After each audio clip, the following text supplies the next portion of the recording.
click on A, click on Doodle. So open.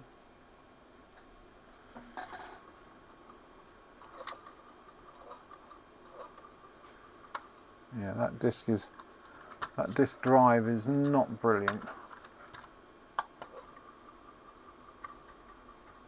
It's just about reading it now.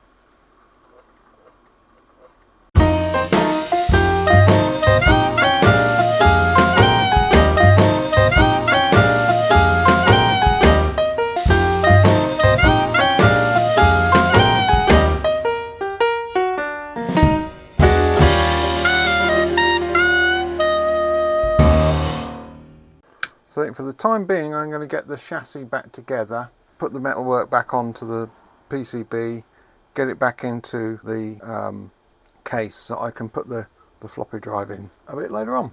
Hello everybody, Chaz Large here with the fourth and final part of this ATARI ST E machine, which got working and managed to make it work, but I was waiting for some spare parts to finally finish it off.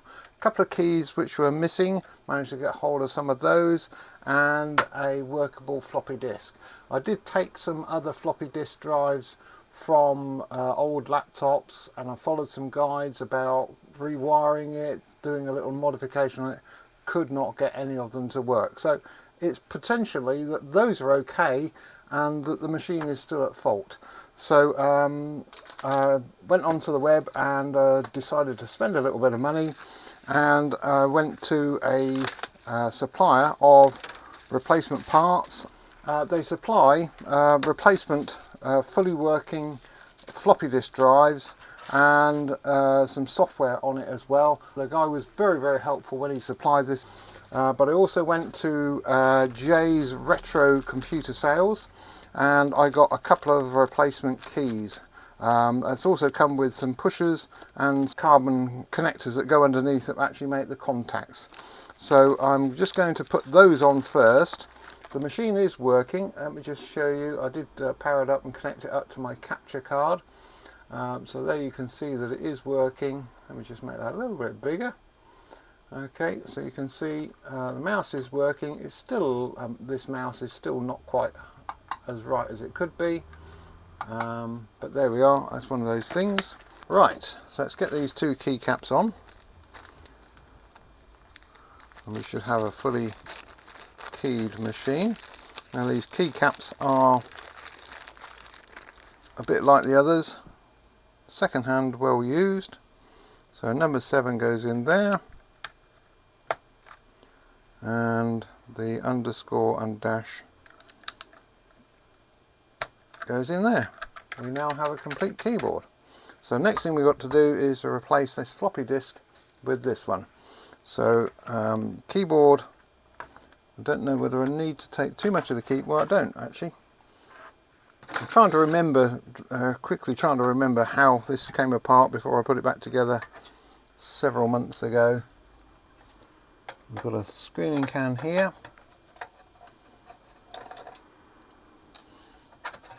And that comes off, and we can unplug the power cable and the IDE ribbon.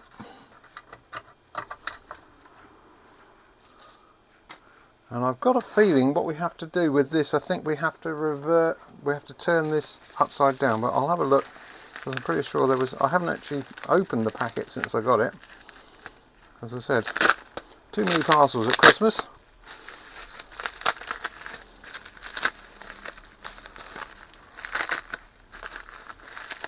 And I shall have a look at the, right, so yes, there's quite a big label on the top of it.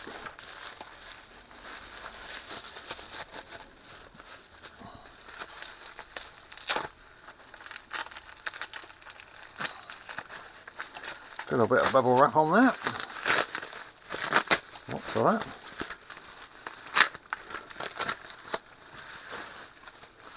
Let's take that out. Replacement double-sided density, double density 720 or 1.44 meg internal floppy disk drive for the following models: ATARI ST 520 1040, STF etc. And Falcon, the ribbon cable that connects to the floppy drive needs to be twisted 180 degrees and attached upside down to its regular position. Note, you do not need to twist the ribbon cable for an ATARI, Falcon or TT machine. Okay, yes, now it makes sense. If you try and put this into there anyway, it wouldn't fit because there is a locating notch in there, whereas on this drive the notch is at the bottom. So if you try to force that in there, you'll break something anyway. So it's fairly obvious, but nice to have the label on there. Let's just put that back in there for a minute and undo those screws.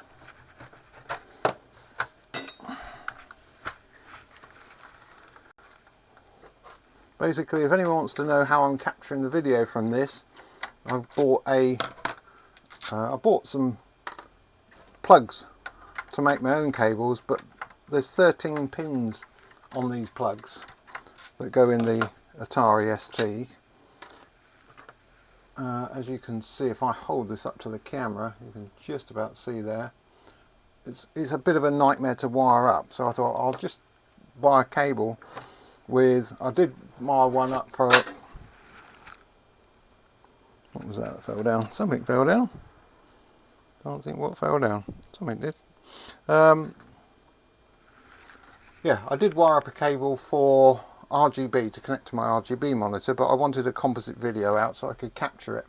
So I bought this cable from Retro Computer Shack, and it's a nicely made cable with composite video and left and right audio out as well. So that's going into an HDMI, composite to HDMI capture, and that's how I'm capturing it. So for any of you who need to capture composite video, I found that to be the easiest way. There are various other adapters you can get for composite capture, but that seems to be the best way, and plus the fact my capture card will capture different modes of video as well, so that's very useful. So there's the old floppy disk, and we've got to make sure that this standoff post stays in the right place. So I'm going to pop the connector on first. I'm just going to give it a careful twist like so first, get that in place, and then get the power cable before I put that in place in the drive. Now you also would have to modify this side panel to fit the main cabinet of the ST, because it's significantly different. I'm not going to bother with that just at the moment. I just want to make sure it works, and I just want to get one of these securing screws in the right place. Oh, Bennett. Let's try it with that one.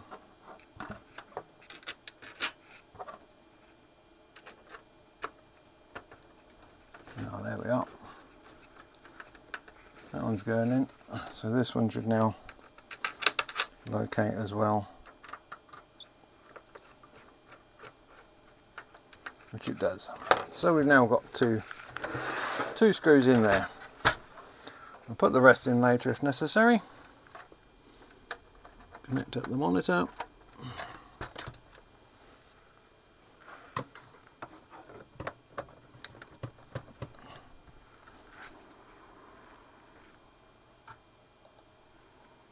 Okay, I've left it switched on,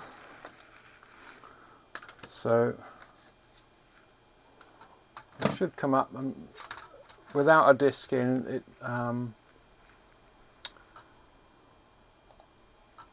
it comes up with a white screen whilst it's booting. It's looking for a floppy disk. You can hear the floppy disk trying. It should come up and say there's no floppy disk. So if it's not recognised as no floppy disk, then we will get just the desktop, but if it does recognise the disk, we'll get two floppy disk icons, which we do. Good. So we should be able to put that in there. and we should now be able to double click that disk, and it says this. So we've got F copy, and so it's reading the disk.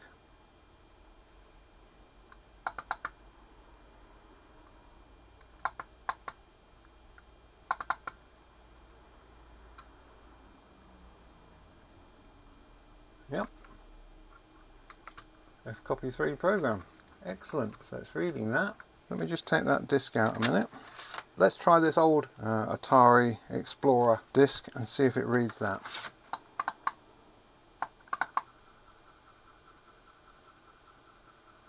And it is, it's reading it.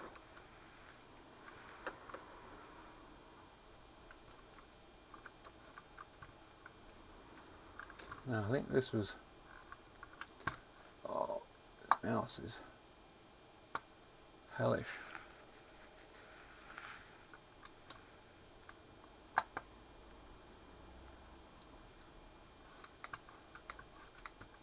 Bananarama toss test card.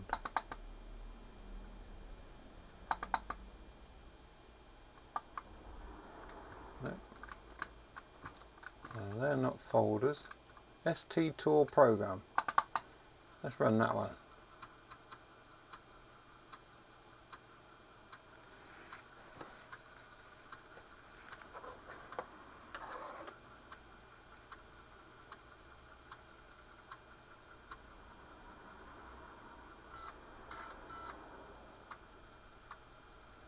So it looks like that disk is actually a good disk. Just couldn't be read by... Aha! Look at that, the ATARI ST Tour. Click left button to begin. Desktop tour. What are accessories? Hey hey! Welcome to the ATARI ST desktop. On the desktop, the trash can icon, floppy disk drive icons. Oh, it's nice. Nice little demonstration.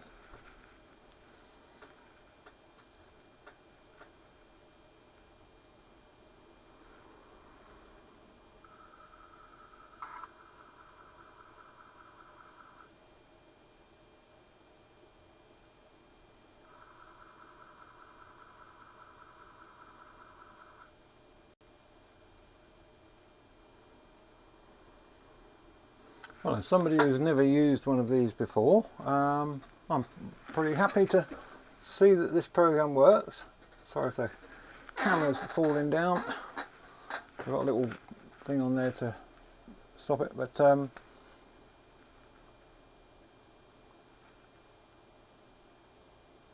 yep. So that looks good. I'm quite pleased with that. I'm clicking my Windows mouse on the exit to so I can get it to stop. Well, I think the point is we are proving that this machine is now working. All I've got to do is put it back together and play with it. I think we are pretty much done. Bit of a messy sort of get around, but we actually got it done, and the drive is in there. Right, okay, so basically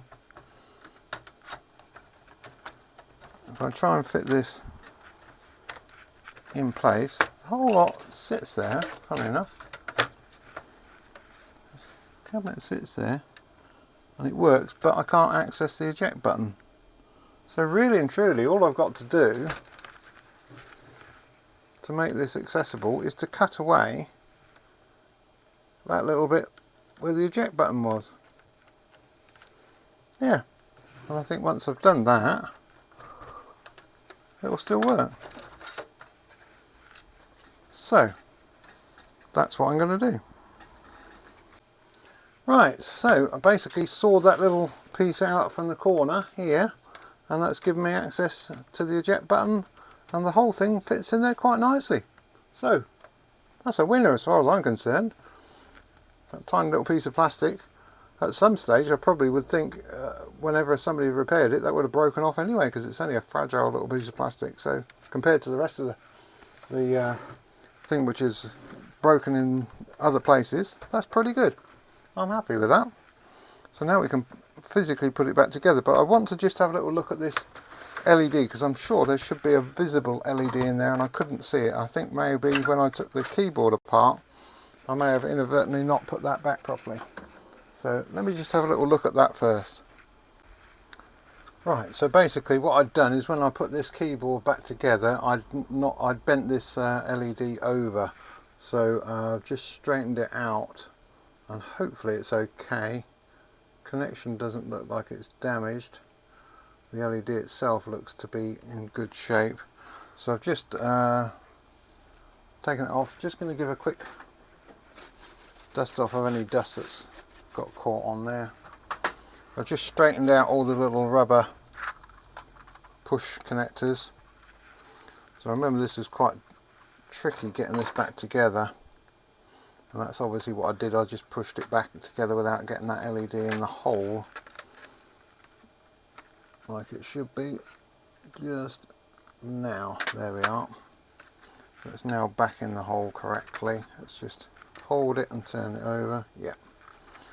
Okay, so I'm going to trust that the LED is actually functional, but I'm going to put several little screws in just to start with, just in case I have to take it apart again and replace that.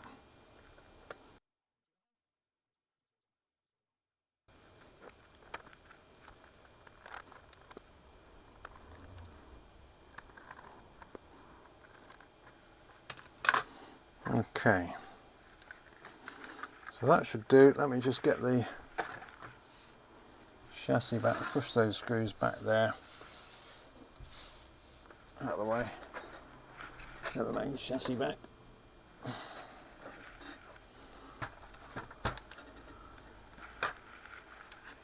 Connect the keyboard.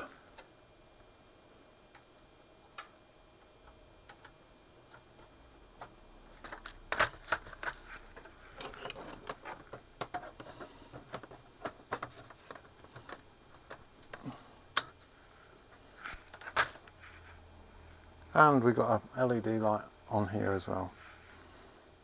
Let's fit those other screws back in and get it back together. As far as I'm concerned, that's resolved that issue.